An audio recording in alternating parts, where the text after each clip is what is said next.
Hello friends, டேஸ்ட்டான சவ் சவ் குருமா எப்படி செய்யுதுன்னு பார்க்கலாமா? குக்கரில் 2 ஸ்பூன் ஆயில் சேர்த்து பட்டை வகைகள் சேர்த்து பொரிஞ்சதும் 2 பெரிய வெங்காயம் பொடியாக நறுக்குனது, ஒரு பச்சை மிளகாய், 1 ஸ்பூன் இஞ்சி பூண்டு பேஸ்ட் சேர்த்து நல்லா வதக்கி விடணும்.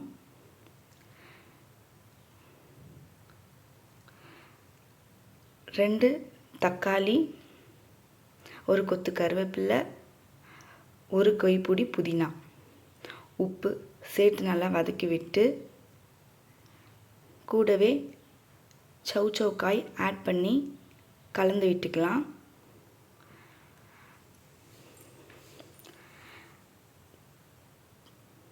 கால் ஸ்பூன் மஞ்சள் தூள், 2 ஸ்பூன் குழம்பு மிளகாய் தூள் சேர்த்து கலந்துட்டு இப்போ குருமாக்கு தேவையான தேங்காய் விழுது எப்படி செய்யுதுன்னு பார்க்கலாம். ஒரு மிக்சி ஜாரில் தேங்காய், ஒரு துண்டு பட்டை, கிராம்பு, ஏலக்காய், 1/4 ஸ்பூன் சோம்பு, 3 பூண்டு பல் சேர்த்து நல்லா விழுதை அரைச்சி வச்சுக்கோங்க.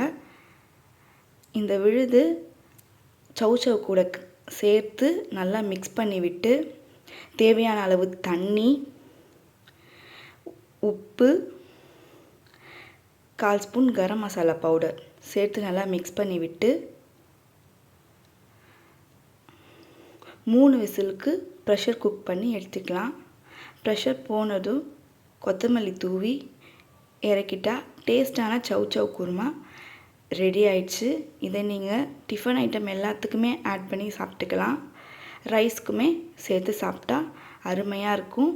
இந்த குருமாவை நீங்கள் ட்ரை பண்ணி பார்த்துட்டு எனக்கு கமெண்ட் பண்ணுங்கள். பாய். இந்த வீடியோ உங்களுக்கு பிடிச்சிருந்தா லைக் பண்ணுங்கள் அண்ட் சப்ஸ்கிரைப் பண்ணிக்கோங்க.